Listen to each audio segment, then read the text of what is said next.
ॐ शिवशक्तिसमारम्भां भास्कराचार्यमध्यमाम् अस्मत्श्रीनाथपर्यन्तां वन्दे गुरुपरम्पराम्. Okay, so we'll do a quick review Argala Stotram, Keelakam and Ratri Suktam, right?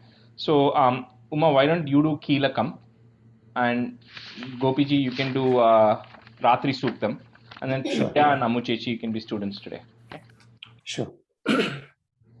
Okay.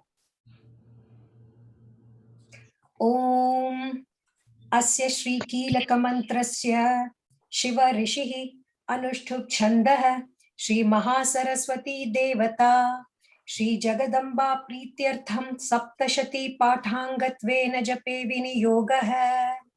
Om Namah Chandikaye Markandeyo Vacha Vishuddha Jnana Dehaya Trivedi Divya Chakshushe श्रेयः प्राप्ति निमित्ताय नमः सोमार्धधारिणे सर्वमेतद्विजानीयान् मन्त्राणामभिकीलकम् सोऽपि क्षेमम् अवाप्नोति सततं जाप्य तत्परः सिद्ध्यन्त्युच्चाटनादीनि वस्तूनि सकलान्यपि एतेन स्तुवतां देवी स्तोत्रमात्रेण सिद्ध्यति न मन्त्रो नौषधं तत्र न किञ्चिदपि विद्यते विना जाप्येन सिद्ध्येत सर्वमुच्चाटनादिकम् समग्राण्यपि सिद्ध्यन्ति लोकशङ्खामिमां हरः कृत्वा निमन्त्रयामास सर्वमेवमिदं शुभम् स्तोत्रं वै चण्डिकायास्तु तच्च गुप्तं चकारसः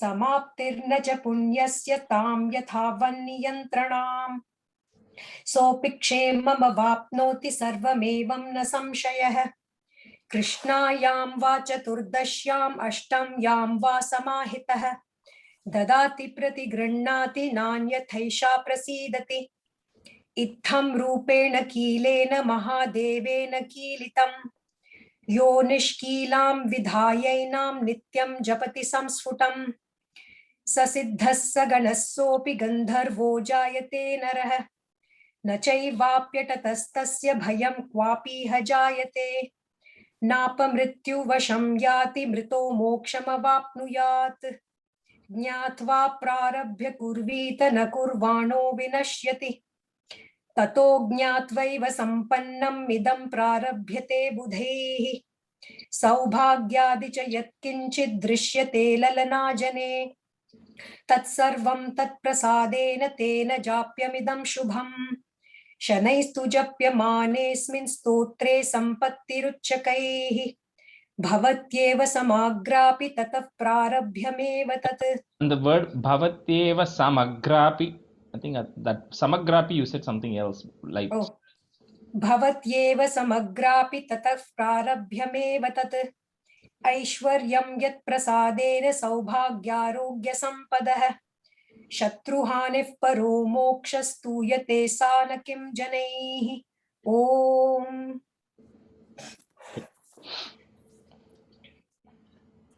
रात्रियुम नान चलणमा रात्रि Gopiji is saying. Oh, okay, sorry. Am I audible? Yeah, we can hear. विश्वेश्वरीं जगद्धात्रीं स्थिति संहारकारिणीं निद्रां भगवतीं विष्णो अतुलां तेजसः प्रभुः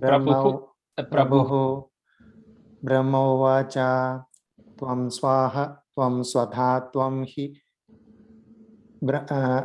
वषट्कारस्वरात्मिका सुधा त्वमक्षरे नित्ये त्रिधा मात्रात्मिका स्थिता अर्थमात्रस्थिता नित्या यानुच्छार्य विशेषतः त्वमेव सन्ध्या सावित्री त्वं देवी जननी परा त्वएतत् धार्यते विश्वं त्वएतत् सृज्यते जगत् त्वएतत् पाल्यते देवी त्वमत्स्यन्दे च सर्वदा विशिष्टौ सृष्टिरूपा त्वं स्थितिरूपा च पालने तथा संहृति रूपान्ते जगतो तस्य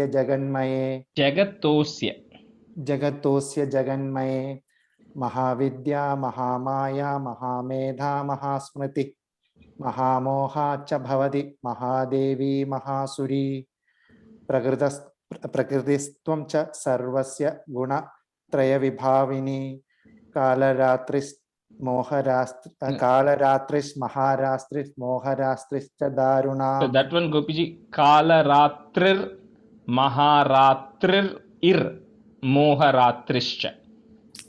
कालरात्रिर्महारात्रिर्मोहरात्रिश्च दारुणा. Yeah.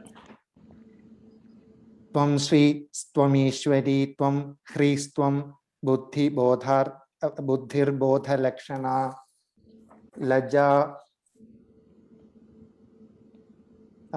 लज्जा पुष्टिस्तथा तुष्टिस्त्वं शान्तिः क्षान्तिरेव च खड्गिनी शूलिनी घोरा गदिनी चक्रिणी तथा शाङ्खिनी चापिनी बाणा भूषुण्डी परिखायुधा. So just say that line one more time. Shankini, Chapini, Bana, Bhushundi, Parighayuda. Shankhini चापिनी बाण भुषुंडी परिखायुधा. सौम्य सौम्यतरा अशेष सौम्येभ्यस्तस्ति सुंदरी परापराणां परमा त्वमेव परमेश्वरी. यच्च किंचित् कचित् वस्तु सदस्वाखिलात्मिके. Yeah, Sadasat Vakilatmike. You can break it down. सदसत् वाकिलात्मिके तस्य सर्वस्य या शक्ति स त्वं किं स्तूयसे तदा. यया त्वया जगत् सृष्टा जगदोत्पत्ति. Jagat Patyati. यया त्वया जगत् सृष्टा जगत्पात्यति यो जगत्. सोऽपि निद्रावशं नीतः कस्त्वां स्तोतुं मिहेश्वरः. विष्णुशरीरग्रहणम् अहमीशानमेव च. कारितास्ते यतो तस्त्वं कः स्तोतुं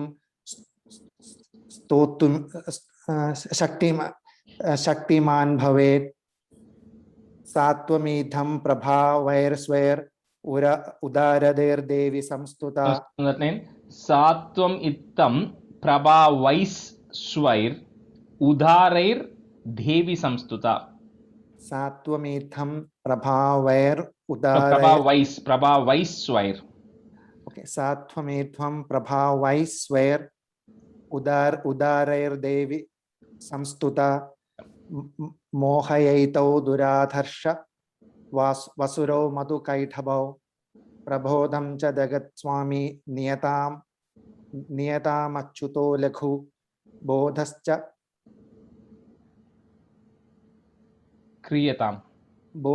क्रियतामस्य हन्तुमेतौ महासुरौ. Okay, so we'll start with the Navakshari Maha Mantram. So let me see how we can combine instead of doing one word, but anyway. So the first one, and there may be minor corrections in this from what is there in your book, right? So first start with Om. So if you don't have Om, you can just write that at the beginning. So it'll be Om Asya Shri Chandi. If you have Mahalakshmi, remove that Mahalakshmi off and say Asya Shri Chandi Navakshari Mahamantrasya. Okay, Navakshari Mahamantrasya Brahma Vishnu Rudra Rishayaha. So when you say Rishayaha, again touch the top of your head. Brahma Vishnu Rudra Rishayaha, like that. Gayatrishnik. Okay, Gayatrishnik Anushtubash Chandamsi. Gayatrishnik Anushtubash Chandamsi. So when you say that, again touch your like bottom of your nose and top of your mouth. Chandamsi. Shri Mahakali Mahalakshmi Mahasaraswatyo Devataha. Then touch your heart. Okay, so we'll say that and then you can repeat the whole thing 2 times, right? Rajesh, the first line, can you say again? Asya Om Asya Shri Chandi Navakshari Mahamantrasya. Oh, Chandi. Okay, thank you. The Chandi was missing. Oh, okay. Chandi Navakshari. Yeah. Om Asya Shri Chandi Navakshari Mahamantrasya Brahma Vishnu Rudra Rishayah Gayatrishnik Anuštubhas Chandamsi Shri Mahakali Mahalakshmi Mahasaraswatyo Devatah. Muchichi, you want to go first? Sure. Om Asya Sri Chandi Navakshari Mahamandrasya Brahma Vishnu Rudra Rishayaha Gayatri Ushnig Anuštubha Chandamsi Sri Mahakali Mahalakshmi Mahasaraswatyo Devataha. Om Asya Sri Chandi Navakshari Mahamandrasya Brahma Vishnu Rudra Rishayaha Gayatri Ushnig Anuštubha Chandamsi Sri Mahakali Mahalakshmi Mahasaraswatyo Devataha. So second one, Muchichi, Gayatrishnik Anuštubhash Bha, and then this ish, then Chandamsi. Okay. Gayatrishnik Anuštubhash. Okay, thank you. Okay. Om Asya Sri Chandi Navakshari Mahamandrasya Brahma Vishnu Rudra Rishayah Gayatrishnik Anuštubhash Chandamshi Sri Mahakali Mahalakshmi Mahasaraswatyo Devataha. Om Asya Sri Chandi Navakshari Mahamandrasya Brahma Vishnu Rudra Rishayah Gayatrishnik Anuštubhash Chandamsi Sri Mahakali Mahalakshmi Mahasaraswatyo Devataha. Aim Bhijam. So touch the right side shoulder, right top. Aim Bhijam. Hreem Shaktihi is the left side. Kleem Keelakam is the middle, right, your chest area. And then Shri Mahakali, you can kind of hold your hands, right, prayer position. Shri Mahakali Mahalakshmi Mahasaraswati Devata. If you don't have Devata, you can add the word Devata. Mahasaraswati Devata Prityarte Jape Viniyogaha. Aim Bhijam Hreem Shaktihi Kleem Keelakam Shri Mahakali Mahalakshmi Mahasaraswati Devata Prityarte Jape Viniyogaha. Aim Bijam Hreem Shaktihi Kleem Keelakam Sri Mahakali Mahalakshmi Mahasaraswati Devata Prityarte Jape Viniyogaha. Samuchiji, Kleem Keelakam is just touch the middle, right? So right side, Aim Bhijam, Hreem Shaktihi, left side, Kleem Keelakam, center, heart, right? Heart area kind of. Aim Bijam Hreem Shaktihi Kleem Keelakam Sri Mahakali Mahalakshmi Mahasaraswati Devata Prityarte Jape Viniyogaha. I think I went to the Namaskara right away. Yeah. You missed the middle, Kleem Keelakam, yeah. Aim Bijam Hreem Shaktihi Kleem Keelakam Sri Mahakali Mahalakshmi Mahasaraswati Devata Prityarthe Jape Viniyogaha. Aim Bijam Hreem Shaktihi Kleem Keelakam Sri Mahakali Mahalakshmi Mahasaraswati Devata Prityarthe Jape Viniyogaha. So the next, Rajesh, yeah, Rajesh, one question. Is it Mahakali or Mahakali? Kali, la, Kali. la, Li. Okay. la, yeah. Okay. So the next in the Karanyasam is, and the Karanyasam and Anganyasam, right? So this comes like we did it in Narayana Kavacham also, and the same thing also comes in Rudram, everything that Angushtabhyam, Tarjanibhyam, same thing comes, right? So the first what you're doing is you are getting the Bija mantras into your hands, right? Into your fingers primarily. So the first one is Aim Angushtabhyam Namaha. So you take your middle finger and then roll it up your thumb in both hands. So middle finger, roll it up your thumbs. That's Angushtabhyam Namaha. Okay. Once you put it into your thumb, now all the other fingers, you now roll it up with your thumb. Next, Hreem Tarjanibhyam Namaha is the index finger. So you take your thumb and roll it up your index finger. So if I let me close my other finger so you can see, right? So you kind of roll it up your index finger with your thumb, right? That is Hreem Tarjanibhyam Namaha. Next, Kleem Madhyamabhyam Namaha is a middle finger. So take your thumb and roll it up your middle finger in both hands. Chamundaye Anamikabhyam Namaha is your ring finger. So take your thumb and roll it up your ring finger. Anamikabhyam Namaha. Viche, double ch, Viche Kanishthikabhyam Namaha. So that is, you take your thumb and roll it up your pinky, the fifth finger, right? This is consistent in any place where you're doing Karanyasam and Anganyasam. In fact, even Lalita Sahasranam also has a Karanyasam and Anganyasam at the beginning of it. And anytime you're doing this, Angushtabhyam Namaha is the thumb and so on. So even when we chant Rudram and we're doing this Nyasam, it is the exact same thing. Just the Bija Mantram, what we're saying on the left side, like here we are saying Aim, Hreem, Kleem, Chamundaye, that is different for different gods. But the fingers and the things you're doing is pretty consistent. Rajesh, one question. In this, in addition to that Angushtabhyam Namaha, there is like on that same line Hridayaya Namaha. That's next to so first you have to do this Karanyasam. Okay. Yeah. So and then once you do Viche Kanishtikabhyam Namaha, which is your pinky, then you do then you say the whole thing together. Aim, Hreem, Kleem, Chamundaye, Viche, Karatala Kara Prishtabhyam. So Karatala Kara Prishtabhyam is you kind of rub your hands, right? Kind of right hand, rub it on the top of your left hand and vice versa. So kind of your entire, all the fingers essentially, right? The bottom of your palm and the top of your palm, you kind of just rub it like this. So it's Karatala Kara Prishtabhyam Namaha, right? That is the standard procedure. So we'll do this and then we'll do the body things. First is you're getting it into your Karanyasam, then it comes to Anganyasam. Okay. I think they just combined the two in this book. Oh, okay. So first this, then that. Yeah. So Aim Angushtabhyam Namaha, Hreem Tarjanibhyam Namaha, Kleem Madhyamabhyam Namaha, Chamundaye Anamikabhyam Namaha, Viche Kanishthikabhyam Namaha, Aim Hreem Kleem Chamundaye Viche Karatala Karaprishtabhyam Namaha. Okay, I'm going to try. Yeah. Do it slowly, right? Yeah. Okay. Aim Angushtabhyam Namaha, Hreem Tarjanibhyam Namaha. I think you have to take it bottom to up. So if you take your thumb for the next one, index finger, bottom to up. Bottom to up, yeah.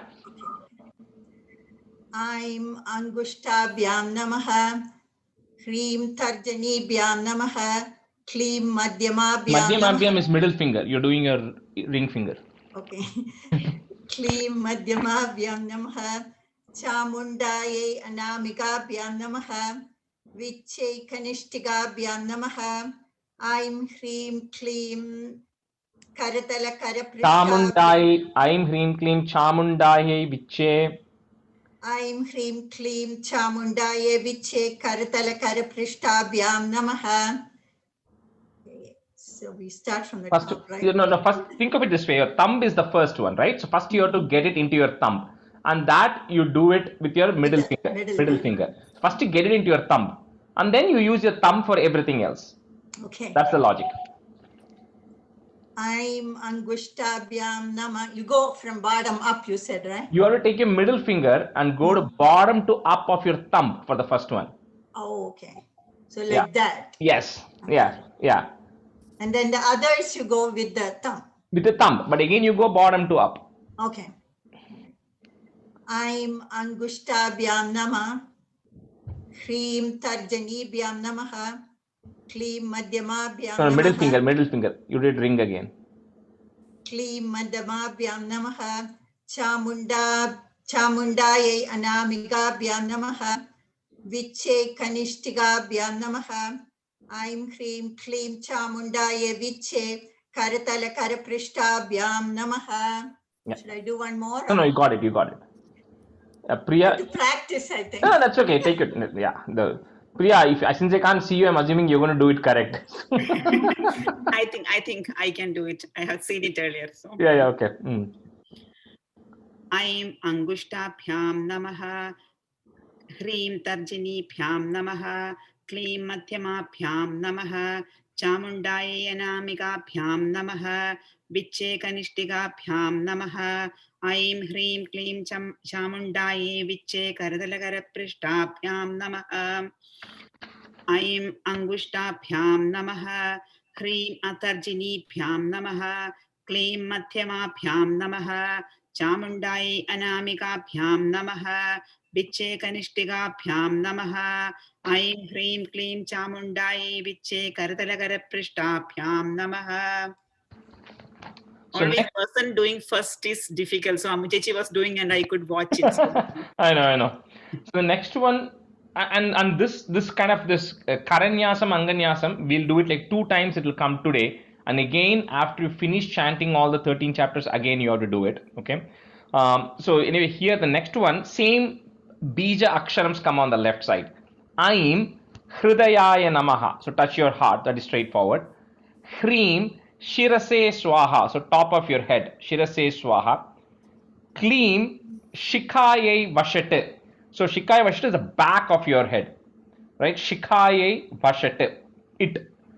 Chamundaye Kavachayahum. So kind of cross your hands and touch your 2 shoulders. Kavachayahum. Viche Netratrayaya Vaushat. So you can take your index and your ring finger, and touch your 2 eyes. Right? And the reason you do it with your index and ring finger is sometimes in Rudram they say Tritiya Netratraya Vaushata they might put. In which case you take your middle finger and touch the middle of the 2 eyes. Right? So if it is Tritiya Netratraya Vaushata, it's like ring, index finger, middle finger, ring finger, touching the 3 eyes. If it is just Netratraya Vaushata, it is just the index finger and ring finger touching the 2 eyes. Right? Just touching the 2 eyes. That's Netratraya Vaushata. Then Aim Hreem Kleem Chamundahe Viche Astraya Phat. Astraya Phat means you just hit it 2 times, right? With your middle finger and index finger, just hit your palm 2 times. Astraya Phat. Then Om Bhurbhuvassuvarom Iti Digbandhaha. Means you just kind of like take it clockwise around your head. Clockwise around your head is Bhurbhuvassuvarom Iti Digbandhaha. When we finish Navakshari, it will become Bhurbhuvassuvarom iti dik vimokaha, in which case we'll do it the opposite direction. So this one is clockwise, right? This is this way.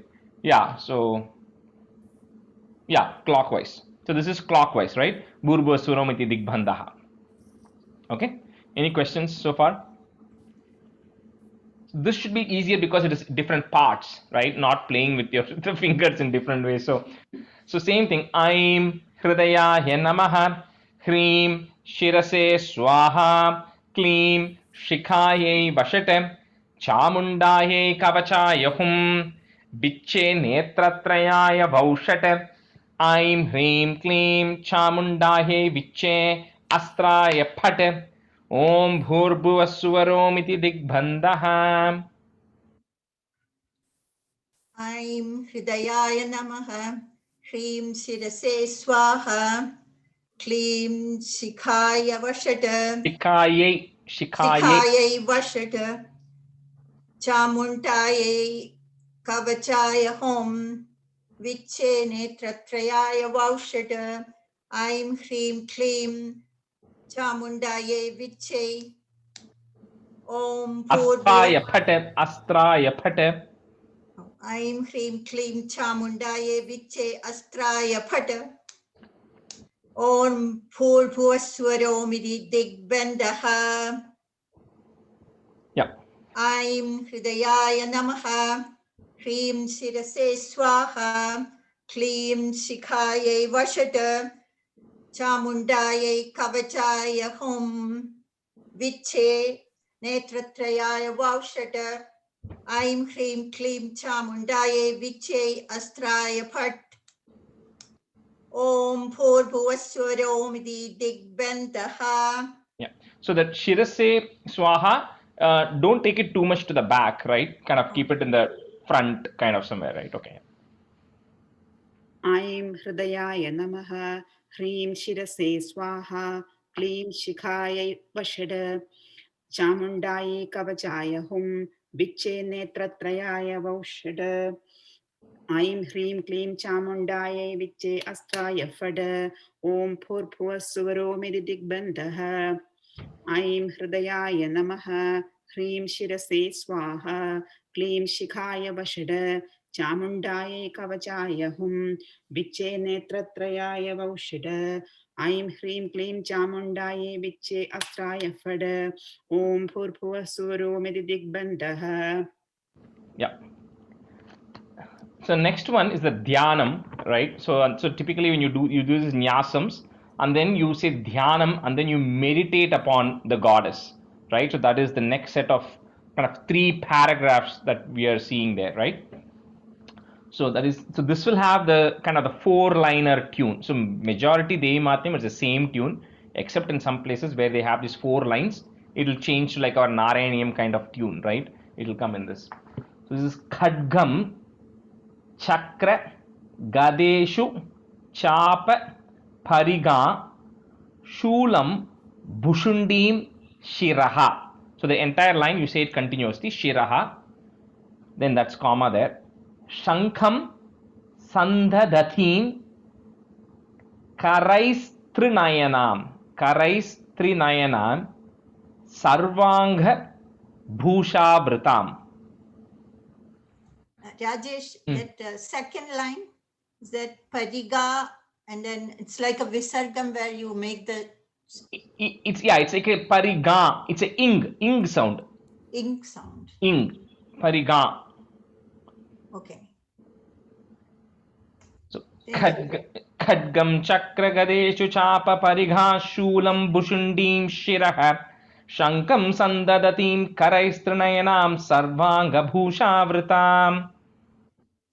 Khadgam chakra gadeshu chapa parigang shulam bhushundim shiraha shankam samdadadim karestrinayanam sarvanga bhushavridam. Khadgam chakra gadeshu chapa parigang shulam bhushundim shiraha shankam samdadadim karestrinayanam sarvanga bhushavridam. खड्गं चक्रगदेषु चापपरिखां शूलं पुशुण्डीं शिरः शङ्खं संदधतीं करैस्त्रिनयनां सर्वाङ्गभूषावृताम्। खड्गं चक्रगदेषु चापपरिखां शूलं पुशुण्डीं शिरः शङ्खं संदधतीं करैस्त्रिनयनां सर्वाङ्गभूषावृताम्। नीलाश मद्युति मास्य पाद दशकाम सेवे महाकालिकाम comma यामस्तौत स्वपिते हरौ कमलजो हंतुम मधुम कैटभम. So that thing, since it's a 4-liner, right? The tune, it will change. I think 3rd and 4th will be slightly different, but because of the flow, right? So the second line, you will end it as Shankam Sandadatim Karaistrinayanam Sarvanga Bhushavritam Neelash Madhyudimasya Pada Dashakam Seve Mahakalikam Yamastaut Sopite Haro Kamalajo Hantum Madhum Kaitabham. So we start from Shankam again? Or? No, you can start with Neelash Madhyuti. I just kind of said that so that you get the overall tune, right? That's all. Okay, all right. Neelash Madhyuti Masya Pada Dashakam Seve Mahakalikam Yamastaut Sopite Harau Kamalajo Handum Madhum Kaidapam. Neelash Madhyuti Masya Pada Dashakam Seve Mahakalikam Yamastaut Sopite Harau Kamalajo Handum Madhum Kaidapam. नीलाश्मद्युतिमास्य पाददशकां सेवे महाकालिकां यामस्तौ स्वपिते हरौ कमलजो हन्तुं मधुं कैढभम्. नीलाश्मद्युतिमास्य पाददशकां सेवे महाकालिकां यामस्तौ स्वपिते हरौ कमलजो हन्तुं मधुं कैढभम्. So the next one, I'll say the 4 lines first, right? So you kind of get how the tune is going. Same tune. Akshasrak parashum gadeshu kulisham padmam dhanushkundikam dandam shaktimasim cha charma jalajam ghantam surabhajanam shulam pasha sudarshane cha dadatim hastaif prasannananam सेवे सैरिभमर्दिनीमिह महालक्ष्मीं सरोजस्थिताम्. So akshasrak parashum gadeshu kulisham padmam. It is danuhu. Typically, because ka is coming, we would put a ich generally, but I don't know why, but we were told to put a ish there to say danush kundikam. So I don't know why that is the case. So just put a ish there. So danush kundikam, comma, dandam shaktimasim cha charma jalajam gantam sura bhajanam.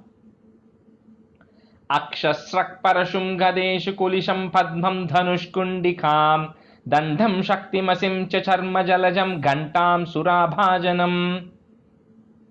Akshasrak parashum gadeshu kulisham padmam dhanushkundikam dandam shaktimasim cha charma jalajam khandam surabhajanam.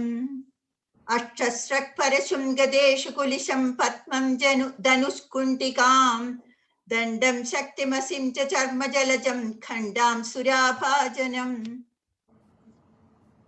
Akshasrak parashum gadeshu kulisham padmam dhanushkundikam dandam shaktimasim cha charma jalajam khandam surabhajanam. Akshasrak parashum gadeshu kulisham padmam dhanushkundikam dandam shaktimasim cha charma jalajam khandam surabhajanam. Shulam pasha sudarshane cha dhadathim hastaihi. So put a if to join. Hastaif prasannananam, comma, seve sairi bhamardhini miha mahalakshmim sarojasthitham. Shulam pasha sudarshane cha dhadatim hastaif prasannananam seve sairi bhamardhini miha mahalakshmim sarojasthitam. Shulam pasha sudarshane cha dadatim hastaif prasannananam seve sairi bhamardhini miha mahalakshmim sarojasthitam. Shulam pasha sudarshane cha dadatim hastaif prasannananam seve sairi bhamardhini miha mahalakshmim sarojasthitam. Shulam pasha sudarshane cha dadatim hastai prasannananam seve sairi bhamardhini miha mahalakshmim sarojasthitam. Shulam pasha sudarshane cha dadatim hastai prasannananam seve sairi bhamardhini miha mahalakshmim sarojasthitam.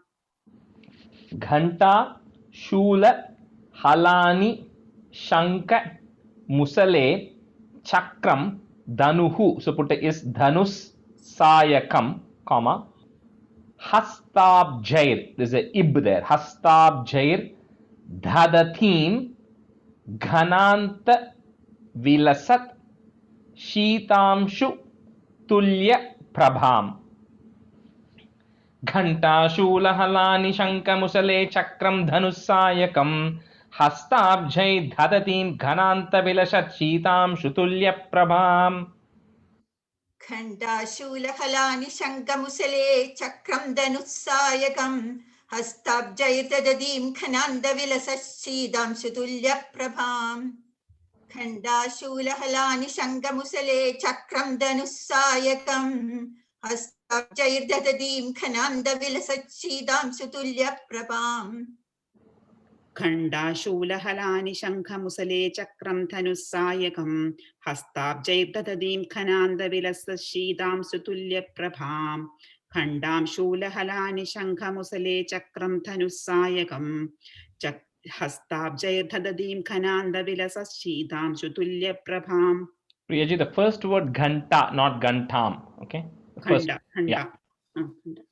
Gauri, long e. Gauri deha samudbhavam trijagatam adhara bhutam maha, and then put a plus there to join, maha purvamatra saraswati manubhaje. Saraswati manubhaje. And then if you want, you can stop after that Saraswati manubhaje. Shumbhardhi शुंभादि दैत्यार्दिनीम, शुंभादि दैत्यार्दिनीम,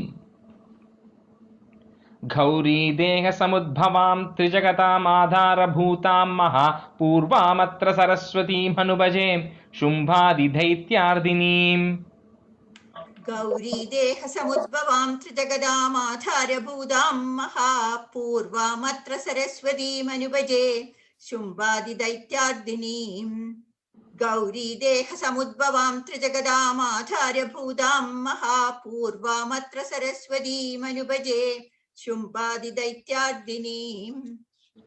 गौरी देह समुद्भवां त्रिजगदामाधारभूतां महापूर्वामत्र सरस्वतीमनुभजे शुम्भादिदैत्यार्दिनीं। गौरी देह समुद्भवां त्रिजगदामाधारभूतां महापूर्वामत्र सरस्वतीमनुभजे शुम्भादिदैत्यार्दिनीं। So the next one, where it says Pancha Puja, so even that is, you have to kind of touch with your fingers, right? So I'll say the orders. The first is Lam Pritivyatmane, Pritivyatmane Gandham Kalpayami. So for that, it's your pinky finger. So touch your pinky finger with your thumb. Again, bottom to up, right? Pinky finger, Gandham Kalpayami. In this case, somehow the sequence is not the same as what we did earlier. So that's why. Ham Akashatmane Pushpam Kalpayami. So put your thumb. So the middle finger, you touch your thumb. Always the thumb, when you're doing it bottom to right, you always do it with your middle finger, right? So thumb is the second one, Pushpam Kalpayami. Yam Vayavatmane Dhupam Kalpayami. That is the index finger. So again with your thumb, touch your index finger. Ram Agniatmane, not Agni, it's Agniatmane, Iggan na is there, Agniatmane, Deepam Kalpayami, that's the middle finger. So with your thumb, touch your middle finger, take it up. Vam Amritatmane, Amritam Kalpayami, that's your ring finger. With your thumb, touch your ring finger. Next, Sam Sarvatmane. Some books they have Sarvopacharan, but a lot of people say Samastopacharan. So that's what we normally end up saying, Samastopacharan. So if you have Sarvopacharan, you can just change it. So Samastopacharan Samarpayami, which kind of, like we did last time, like Karatalakara Prashtabhyam, is you just kind of touch, you kind of rub your hands, right? So the sequence is pinky, thumb, index, middle finger, ring finger, both hands, right? That's the sequence. So Lam Pritivyatmane Gandham Kalpayami, Ham Akashatmane Pushpam Kalpayami, Yam Vayavatmane Dhupam Kalpayami, Ram Agnyatmane Deepam Kalpayami, Vam Amritatmane Amritam Kalpayami, Sam Sarvatmane Samastopacharan Samarpayami. Not sure I'll get my fingers You right. can do it slowly, yeah. Just as long as you write it down, the more you do it, you'll get it eventually, right? So Lam Pridhyatmane Gandham Kalpayami. Ham Akashatmane Pushpam Kalpayami. Lam Yam. Lam, right? No, Lam is first, Hum is second, Yam is third. Yum. Oh, okay. Yum. Lam again. Yam Vayuatmane Dhupam Kalpayami. It's not it's not Vayu, it's Vaya. Vayavat. Vayavatmane. Okay. Yam Vayavatmane Dhupam Kalpayami. Ram Agnyatmane Deepam Kalpayami. Vam Amritatmane Amritam Kalpayami. Sam Sarvatmane Samastopacharan Samarpayami. Lam Pridhyatmane Gandham Kalpayami. Ham Akashatmane Pushpam Kalpayami. Yam Vayavatmane Dhupam Kalpayami. Ram Agnyatmane Deepam Kalpayami. वम् अमृतात्मने अमृतं कल्पयामि सं सर्वात्मने समस्तोपचारान् समर्पयामि लं पृथिव्यात्मने गन्धं कल्पयामि हम आकाशात्मने पुष्पं कल्पयामि यं वायवात्मने धूपं कल्पयामि रम् अग्न्यात्मने दीपं कल्पयामि त्वम् अमृतात्मने अमृतं कल्पयामि सं सर्वात्मने समस्तोपचारान् समर्पयामि लं पृथ्वीवात्मने गन्धं कल्पयामि पृथिव्यात्मने गन्धं कल्पयामि हम आकाशात्मने पुष्पं कल्पयामि यं वायवात्मने धूपं कल्पयामि रम् अग्न्यात्मने दीपं कल्पयामि वम् अमृतात्मने अमृतं कल्पयामि सं सर्वात्मने समस्तोपचारान् समर्पयामि. So what we did right now is we did the nyasam, we did the karanyasam, we did the anganyasam, we did the dhyanam, right? To chant the Navakshari, which is the next 108 Navaksharis, right? So that we are not going to do it because Uma, your Diksha is not done yet, right? So we'll come back to that later. That's not a problem, right? So typically when you do that and then we chant the 108 Navaksharis with the Bija Aksharas in there, and then once you're done with it, now before we start chanting Devi Matmyam 13 chapters, we're going to do another Nyasam to chant Devi Matmyam. So that is the next Saptashati Mala Mantra Vidihi. That's the next Nyasam. So if you forward after your Navakshari, you will see this Pratama Madhyamottara Charitranam. That will start. So we're going to do that right now, and that is it repeats. So it's pretty easy because you first do one, the same set of things repeat again. So it will be, we can wrap it up today itself, and then after that you pretty much you start with the first chapter, right? So in this Om Pratama Madhyamottara Charitranam Brahma Vishnu Rudra Rishayaha. Again Rishayaha. So again touch the top of your head, right? Rishayaha. Shri Mahakali Mahalakshmi Mahasaraswatyo Devataha. And in this case here it is touching Hridaye. It says Hridaye. So typically you go Rishayaha, Chandamsi, and then Devataha. That's the normal sequence. But in this case that thing is swapped. So Devataha comes second. So your chest or your heart. Gayatrishnik, same thing that we said earlier. Gayatrishnik Anushtubash Chandamsi. So Chandamsi, again the nose and the mouth, right? So we'll do till there. Om. So if it's Om is not there, just add Om there, right at the beginning. Om Pratama Madhyamottara Charitranam Brahma Vishnu Rudra Rishayah Shri Mahakali Mahalakshmi Mahasaraswatyo Devatah Gayatrishnik Anushtvas Chandamsi. Om Pradama Madhyamottara Charitranam Brahma Vishnu Rudra Rishayah Sri Mahakali Mahalakshmi Mahasaraswatyo Devadaha Gayatyushnik Chandamsi. Om Pradama Madhyamottara Charitranam Brahma Vishnu Rudra Rishayah Sri Mahakali Mahalakshmi Mahasaraswatyo Devadaha Gayatyushnik Anushtup Chandamsi. Anushtubash Chandamsi. Anushtubat. Okay. Ish, there's a ish there, yeah. Gayatyushnik Anushtubat Chandamsi.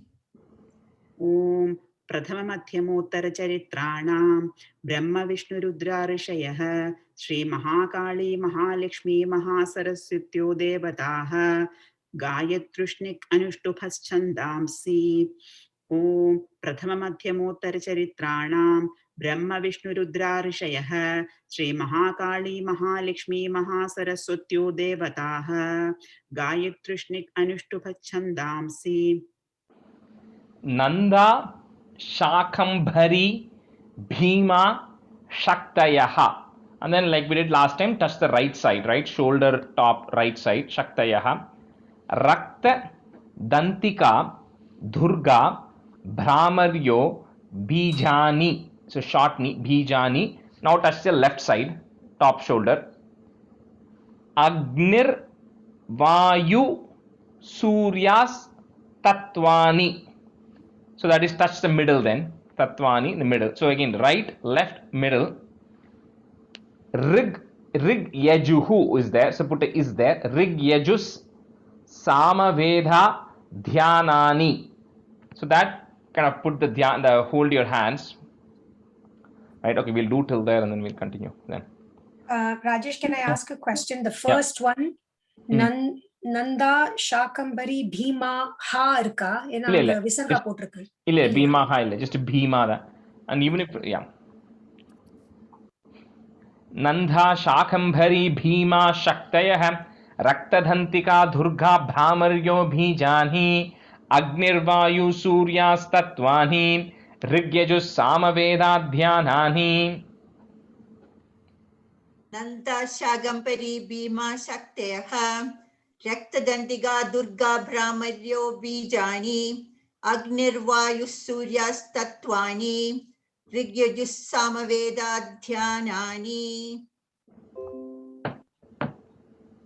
Nanda Shagambari Bhima Shakteha Raktadantiga Durga Brahmaryo Bijani Agnirvayu Suryas Tatvani Rigyajis Samaveda Dhyanani. Nanda Shakambari Bhima Shandayah Shaktayah Raktadantiga Durga Brahmaryo Bijani Agnirvayu Suryas Tatvani Rigyaju Samaveda Dhyanani.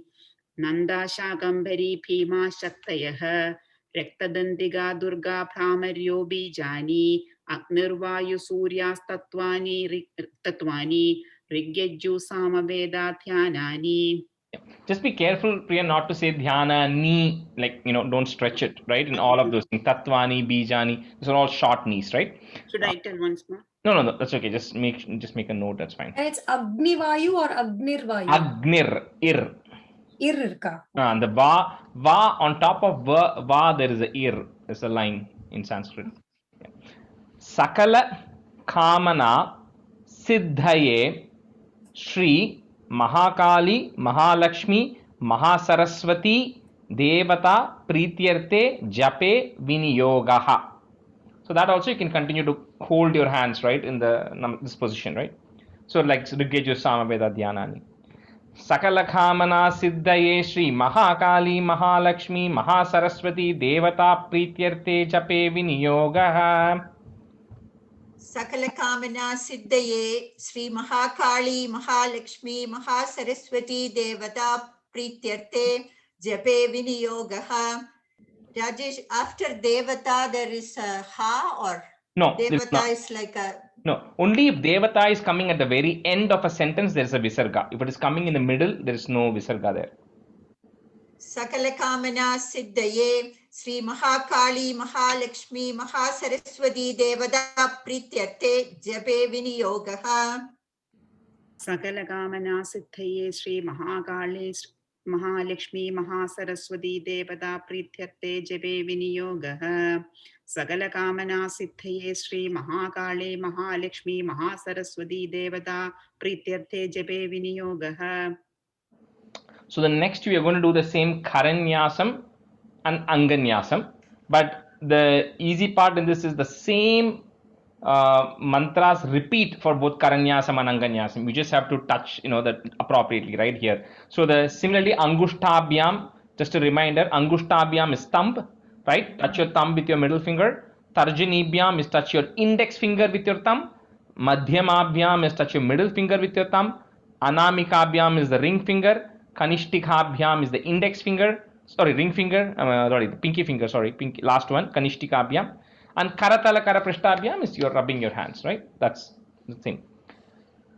So Om. So most of the books have Om for everything, but we generally don't say it. We only say it only for the first one. So just say for the first one, we'll say Om. Om. Khadgini, long knee. Shulini, Ghora, Gadini, चक्रिणी तथा शंकिनी चापिनी बाण भुषुंडी परिघायुधा ओम खड्गिनी शूलिनी घोरा गदिनी चक्रिणी तथा शंकिनी चापिनी बाण भुषुंडी परिघायुधा अंगुष्ठाभ्याम नमः. Do I have to say I'm Angushtabhyam or No, just the Just- whole thing and then Angushtabhyam. That's it. Yeah. Om Gadgini Shulini Khora Gadini Chakrini Tatha Shankini Chabini Bana Bhushundi Parighayuda Angushtabhyam Namaha. Om Gadgini Shulini Sorry, Amuje. Khadgini. It's an emphasis. Khadgini. Om Khadgini Shulini Khora Gadini Chakrini Tatha Shankini Chabini Bana Bhushundi Parighayuda Angushtabhyam Namaha. Rajesh, this came in the Ratri Suktam or something, Yes. right? Yeah. Oh. The same. Some of these texts are repeat. Okay. Om खड्गिनी Shoolini घोरा गदिनी चक्रिणी तथा शंखिनी चापिनी बाणभुषुंडी परिघायुधा अंगुष्ठाभ्याम नमः. ओम खड्गिनी शूलिनी घोरा गदिनी चक्रिणी तथा शंखिनी चापिनी बाणभुषुंडी परिघायुधा अंगुष्ठाभ्याम नमः. So the next 4 things, just say it only one time, but that way we can wrap it up in today's class. So next one, no need of saying Om.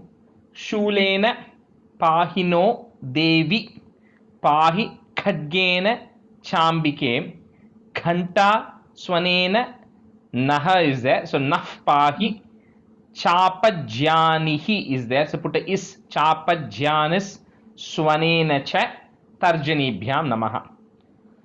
शूलेन पाहि नो देवि पाहि खड्गेन चाम्बिके घंटास्वनेन नः पाहि चापज्यानि स्वनेन च तर्जनीभ्यां नमः. शूलेन पाहिनो देवि पाहि गड्गेन चाम्बिके खण्डास्वनेन नः पाहि चापज्यानि स्वनेन च शूलेन पाहि Tarjani. तर्जनीभ्यां नमः. And again the khadgena, Muchechi, you said khadgena, I heard it. So khadgena. Okay. खड्गेन. Yeah. शूलेन पाहि नो देवि पाहि खड्गेन चाम्बिके खण्डास्वनेन नः पाहि चापज्यानि स्वनेन च तर्जनीभ्यां नमः. प्राच्यां रक्ष प्रतीच्यां च चण्डिके रक्ष दक्षिणे ब्राह्मणेनात्म शूलस्य उत्तरस्यां तथेश्वरी शॉर्टरी मध्यमाभ्यां नमः. प्राच्यां रक्ष प्रतीच्यां च चण्डिके रक्ष दक्षिणे ब्राह्मणेनात्म शूलस्य उत्तरस्यां तथेश्वरी मध्यमाभ्यां नमः.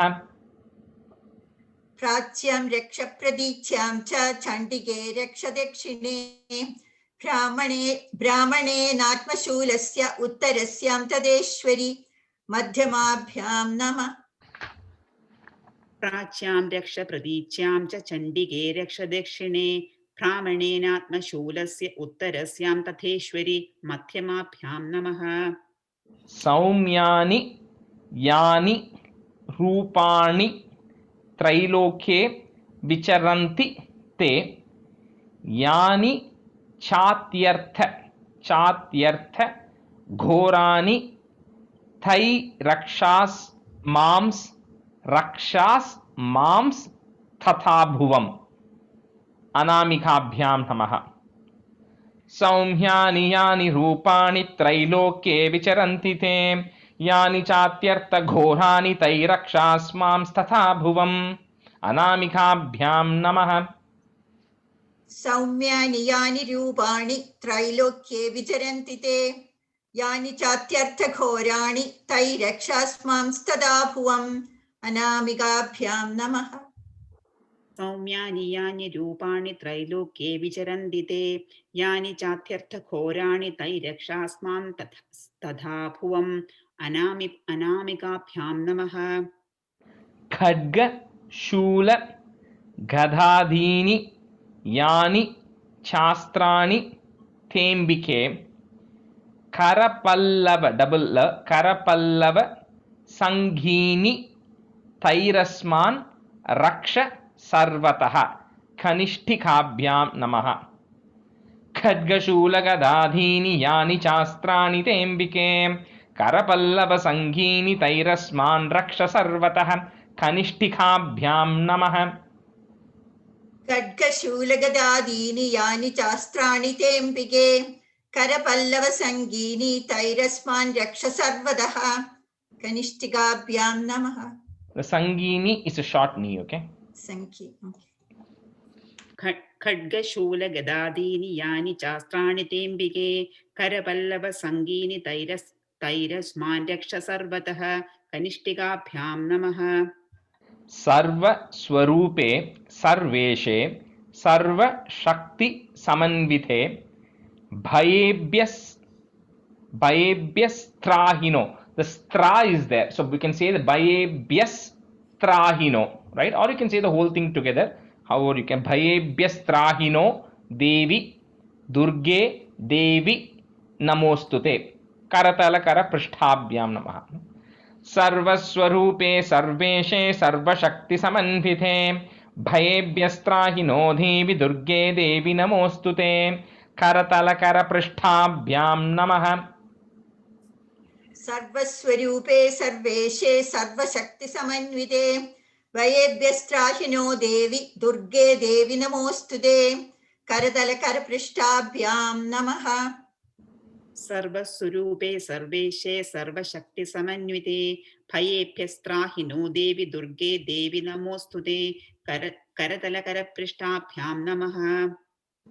So the next one, if you see, it is the same set of 6 slokas, right? But it will be Hridayaya Namaha, Shirase Swaha, Shikaye Vashate, Kavachaya Hum, which we already discussed. I'm not going to go through that, right? You can just make markings of what we did last time.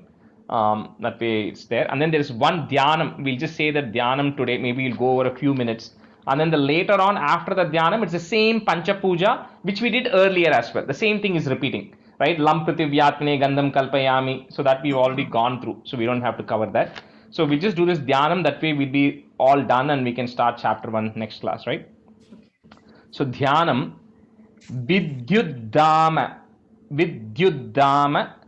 Samaprabham Mrigapati Skandasthitam Bhishanam. You can put a comma there. Kanyabhi is there, so ih to join. Kanyabih Karavala Kheta Vilasad Dastabira Sevitam. Vidhyanam Vidyuddhama Samaprabham Mrigapadiskandasthitam Bhishanam Kanyabih Karavala Kheta Vilasad Dastabira Sevitam. विद्युद्धाम समप्रभां मृगपतिस्कन्दस्थितां भीषणां कन्याभिक्करवालखेडविलसद्दस्ताभिरासेविताम्. One time enough? Yeah, that's enough. Yeah, this will extend too much. Yeah. विद्युद्धाम समप्रभां मृगपतिस्कन्दस्थितां भीषणां कन्याभिक्करवालखेडविलसस्ताभिरासेविताम्. You got to say that word Dhyanam before you say this, okay? So just make a note of that, okay? Hastaish Chakra Gadasi Kheta Vishikam Chapam. So there's Ish and Ch both connected. So Vishikam Chapam Gunam Tarjanim, comma Bibranam. If some books has Bibranam, that's wrong. It's a Bibranam. Vibranam Analatmikam Shashidharam Durgam Trinetram Bhaje. Hastais Chakra Ghadasi Kheta Vishikam Chapam Gunam Tarjanim Vibranam Analatmikam Shashidharam Durgam Trinetram Bhaje. Did you say it's V or B now? V, Victor. V, oh, okay. I have it as B. Yeah, in this page it appears as B, and then later on when it comes again it's a V. So that's right. हस्तैश्चक्रगदाशिखेडविशिखांश्चापं गुणं तर्जनीं बिभ्राणामनलात्मिकां शशिधरां दुर्गां त्रिनेत्रां भजे हस्तैश्चक्रगदासिखेडविशिखां चापं गुणं तर्जनीं बिभ्राणामनलात्मिकां शशिधरां दुर्गां त्रिनेत्रां भजे. We'll end it here. I know we covered a lot today because I kind of wanted to squeeze all this thing in, and then from next class we'll start with the chapters so we can go at the normal pace, right? Because in this case a lot of these are repeat. The Karanyasam, just stop the recording.